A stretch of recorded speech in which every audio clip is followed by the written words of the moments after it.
owner of Chick-fil-A, they spend a lot of their time donating to more conservative. So I would say that it's not just the elite. I believe it goes back to their ideology, because we see people who are multimillionaires and they're still donating to the left. They're still donating to the right. Wouldn't you agree? I totally agree.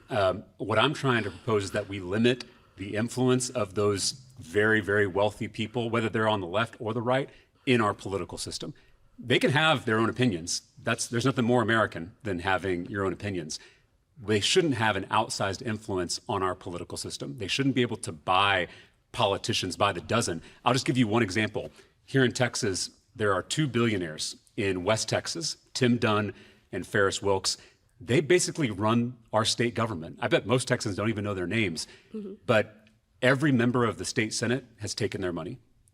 A majority of the members of the state House have taken their money. And for some of these legislators, a majority of their entire campaign contributions come from just these two billionaires. Okay. And they use that influence, they use their wealth to shift our state into a far right direction, the most extreme abortion ban in the country, the most insane gun laws in the country.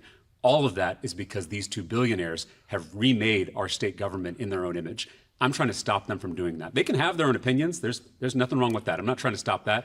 I'm trying to prevent the top 1%, these billionaire mega donors, from being able to dictate public policy in this state and in this country. So when we have the issue of, let's just say, another multimillionaire in Texas is using it for policies that you agree with, are you going to do that on both sides, or are you going to just do it on a certain side? How are you going to combat that? I'm going to limit the influence of billionaires on both sides of the aisle, whether it's a Democratic billionaire or a Republican billionaire. I think we've got to ban things like super PACs. I think we've got to even further limit campaign contributions. I think we've got to prevent lawmakers from being able to engage in insider trading and buying and selling these stocks.